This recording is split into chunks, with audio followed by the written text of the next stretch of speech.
될 세 팀들 한번 살펴봐야 되겠는데 말이죠. 우선 우리의 첫 상대가 러시아 아니겠습니까? 네. 러시아 하면 우선 선수보다 우리 감독 얘기를 많이 해요. 카펠로 감독. 네. 이탈리아 출신의 카펠로 감독은 상당히 누구나 다 알아주는 명장이라고 볼 수가 있겠죠. 뭐 네. 유벤투스라든지 AC 밀란이라든지 또 잉글랜드 대표팀, 레알 마드리드 이런 빅클럽들, 빅팀들을 이끌면서 상당히 또 좋은 성적을 올렸었는데 카펠로 감독의 가장 큰 특징이라고 한다면 아무래도 규율 그리고 수비입니다. 네. 그러니까 내가 팀의 중심이고 선수들은 모두 나를 따라와야 된다. 그리고 우리는 수비부터 하고 공격은 그 이후다. 상당히 탄탄한 축구를 하고 있고요. 뭐 그 밑에 있는 선수들 같은 경우에는 코코린 선수라든지 자고예프 선수는 지금 뭐 컨디션이 조금 안 좋다 뭐 이런 얘기도 나오고 있는데 네. 어쨌든 카펠로 감독의 그런 팀을 중시하는 문화에서 상당히 적응을 잘 돼 있는 선수들이고 어떻게 보면 뭐 병정 같은 축구를 한다고 해야 될까요? 이렇게 네. 지시를 하면 그렇게 다 할 수 있는 그런 탄탄한 팀이라고 볼 수가 있겠습니다. 근데 잉글랜드 국가대표팀 감독할 땐 별로 성적이 좋지 않았지 않습니까? 맞아요. 예. 저도 그렇게 생각을 하는데 어떻게 그래서 러시아로 제가 가서 너 축구 좋아하는 사람한테 그런 거 물어봤더니 예. 야, 누가 잉글랜드 대표팀 데리고 성적 잘 낸 사람 누가 있냐 또 그런 얘기도 하더라고요. 하여튼 무서운 팀입니다. 지금 조에서 유럽에서 수위로 올라오지 않았습니까? 예.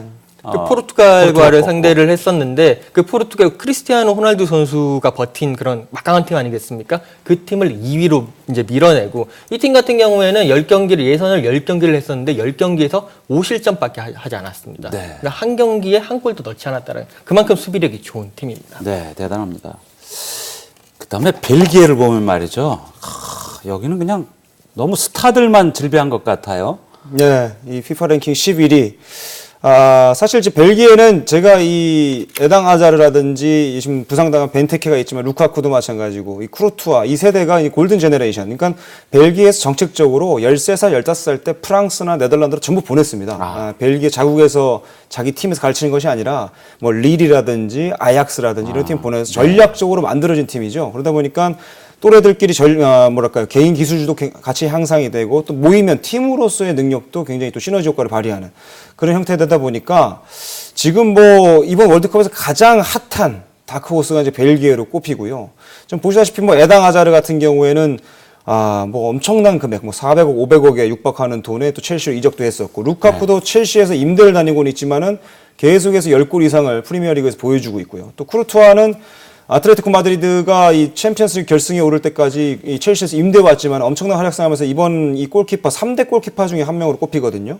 그 정도로 이 쿠르투아 골키퍼가 기대되는데 나머지 선수들도 마찬가지입니다. 전부 각 리그에서 유럽의 빅리그에서 베스트로 뛰고 있는 선수들이 백업 멤버로 갖추고 있기 때문에 대한민국이 이 팀을 좀 극복하기에는 어려움이 분명히 있습니다. 하지만 세 번째 치른다는 경기 전제하에서는 두 경기를 모두 이겼다면 조금 이제 2군을 내보낼 그런 그렇죠. 상황이 생길 수 네. 있거든요. 그런 부분을 기대했을 때는 일단은 맞닥뜨려서는 안 되고요. 일단은 선수비 후 역습의 전술을 선택해서 일단 실점하지 않는 경기를 마지막에 어떻게 될지 모르기 때문에 실점하지 않는 경기를 좀 주축 삼아야 될 것 같습니다. 네. 벨기에가 만일 우리하고 상대하기 전에 2승을 먼저 거둔다면 뭐 저희들한테는 좋은 우리한테 기회일 수도 있고요. 최선을 다하지 않을 수가 있지 않습니까? 벨기에 선수들이 이렇게 보면 무지하게 강하고 저도 무섭죠. 무섭죠. 그렇지만 또 약점이 있어요. 제가 볼 때는. 약점 없는 팀이 없겠어요. 아니, 특히 저쪽은 약점이 뭐가 있느냐. 월드컵 경험이 없다는 거. 그거는 진짜 엄청난 차이예요. 월드컵에 출전을 했던 선수들이 있느냐 없느냐는 상황이 달라진. 지금 유럽 때문에. 리그에서는 네. 잘하고 있지만 그렇죠. 젊은 선수들이라 경험이 부족하다. 그렇죠. 네. 그거를 파고들어야 된다고 생각해요. 월드컵 경험 있는 선수가 많지 않다. 자, 우리가 이제 자꾸 이제 알제리를 우선 제물로 삼아야 된다 이런 얘기를 많이 하는데 뭐 알제리 분들을 들으면 기분 안 좋으시겠지만 알제리는 어떻게 평가해야 될까요? 우리의 1승 제물로 이제 조가 편성됐었을 때 1승 제물로 나왔었는데 상당히 이제 미지의 팀이었었고요. 하지만 알제리는 아프리카 팀이지만 아프리카 팀이 아니다. 그러니까 프랑스 식민지였던 역사도 있고 상당히 프랑스 축구와 비슷한 그런 모습을 보이고 있습니다. 지네딘 지단이 알제리 출신 아닙니까? 네, 지단도 알제리 출신이고 뭐 지금 맨시티에서 뛰고 있는 사미르 나스리 선수 같은 경우도 나스리. 알제리 이제 출신이고 알제리 이민 출신이고 그런데 팀이 전반적으로 상당히 뭐 각 선수들의 그런 개인기라든지 뭐 탄력이라든지 뭐 이런 부분이 상당히 좋고요. 그와 동시에 팀적으로도 상당히 많이 유기적으로 움직이는 그런 모습을 보이고 있습니다. 뭐 특히 최근의 평가전에서 그런 모습을 많이 보이면서 강한 그런 모습을 보였고 일단은 알제리에서는 소피안 페굴리 선수, 그 발렌시아에서 뛰고 있는 선수죠. 네. 이 선수가 지금 알제리의 지단이라고 불리는 그런 선수인데 상당히 플레이메이커 역할을 많이 해주면서 팀을 이끌어 나가는 구심점 역할을 하고 있습니다. 우리나라로서는 이 선수를 뭔가 밀착 마크를 하든 공간에서 마크를 하든지 간에 이 선수의 활동량을 줄이고 패스가 안 나가게 하는 방법이 가장 좋을 거라고 생각을 할 수가 있겠습니다. 그러면 러시아, 알제리, 벨기에 세 팀 중에 무조건 잡아야 할 팀은 그래도 알제리겠죠?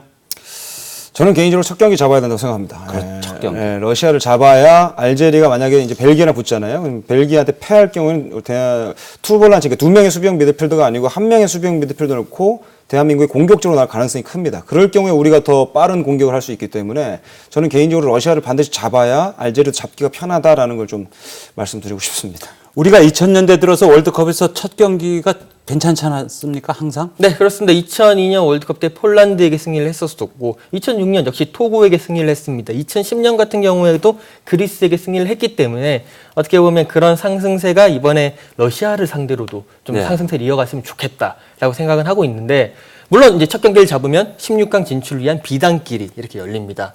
그런데 러시아가 만만치 않은 팀이라 가지고요. 저도 그 말에 동의를 하는데요. 러시아 못 잡으면 안 돼요.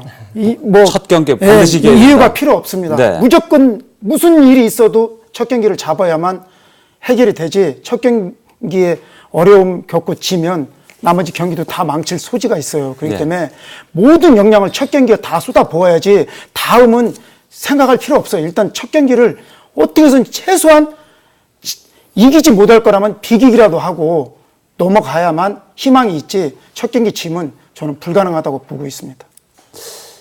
김 의원님, 만일 말이죠. 우리 H조에서 1승 1무 1패가 여러 팀이 나올 경우에 이제 골 득실차를 따지게 되지 않겠습니까? 그렇죠. 그때 전망은 어떻게 봐야 될까요? 일단은 골 득실을 따지려면 이제 벨기에한테 물어봐야 되는데요. 일단은 벨기에가 가장 잘하기 때문에 벨기에가 어느 팀을 상대로 많은 득점을 올렸을까가 좀 그것이 이제 변수가 될 것 같고 일단 러시아나 대한민국 경기는 많은 득점은 나오지 않을 거라고 생각합니다. 알제리도 마찬가지고요. 워낙 이 좀 러시아가 수비가 강한 팀이고 대한민국도 송명무 감독이 일단은 실점하지 않는 경기에 대한 중점을 두고 있기 때문에 두 팀이 그러니까 알제리, 이 러시아, 대한민국이 얼마만큼 수비력을 바탕으로 하느냐에 따라서 세 팀은 비슷할 거라고 생각이 들고 벨기에가 과연 어떤 팀한테 쏟아 부을 것이냐 그것에 따라서 이 골 득실의 변수는 좀 있을 것 같습니다.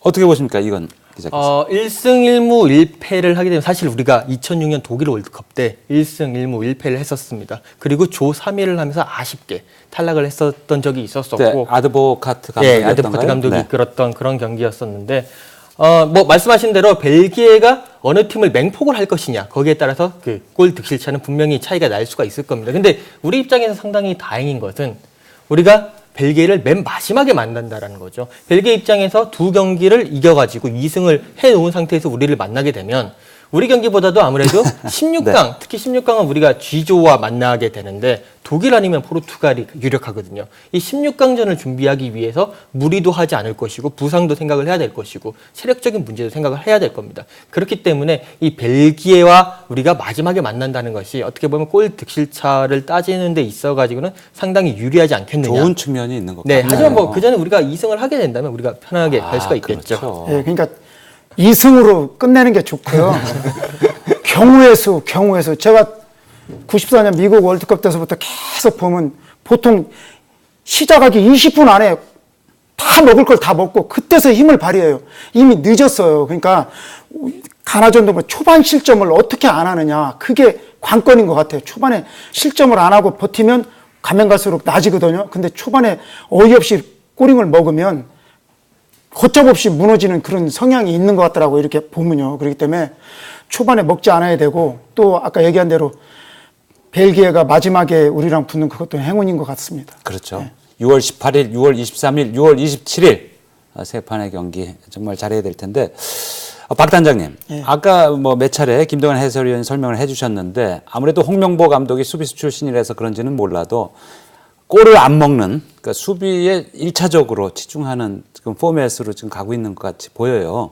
근데 우리가 H조에서 할 때 공격을 조금 더 우선시해야 될까요? 수비를 조금 더 우선시해야 될까요? 근데 이제 홍명보 감독님이 그 수비 출신이라 수비를 이제 탄탄하게 한다고 그랬는데 지금 가나전도 보면 수비가 자꾸 불안해요. 그렇기 때문에 공격을 강화해야 된다고 저는 생각하는 편이에요. 왜 그러면 미드필드하고 공격진이 공격을 많이 하면 수비가 좀 말 그대로 좀 편안해질 것이고 많이 공격을 받게 되면 힘들어져요, 수비가. 그렇기 때문에 최선의 공격은 최선의 수비다. 그렇기 때문에 공격을 강화해야 된다고 저는 강력하게 주장합니다. 공격을 강화해야 돼. 그게 최선의 방법이에요. 예. 네. 김동완 해설은 어떻게 보세요? 축구에 이런 얘기가 있습니다. 이 공격을 잘하면 이기는 경기라고 수비를 잘하면 우승을 한다는 말이 있거든요.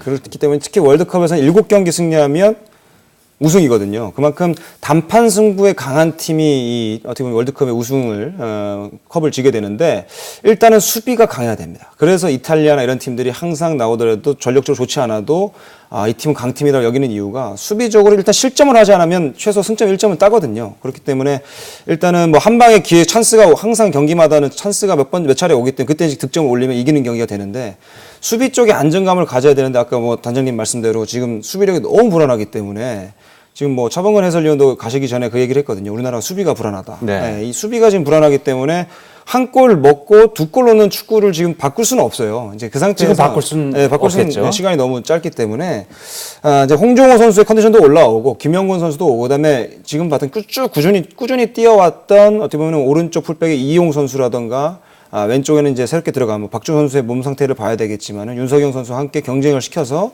그 포백 라인을 안정감 있게, 그러니까 전체적인 라인 컨트롤을 어떻게 잘 바꾸느냐가 중요할 것 같습니다. 지금 선수를 어떻게 해서 되는 게 아니라 전체적으로 어떻게 좀 우리가 다시 한번 이런 상대를 만나봤으니까 좀 내려서서 시작을 할 것인가 아니면 정말 우리가 해봤던 대로 한번 해볼 것인가에 대해서 홍명보 감독이 지금 그것에 대해서 많은 고민을 할 것 같아요. 네.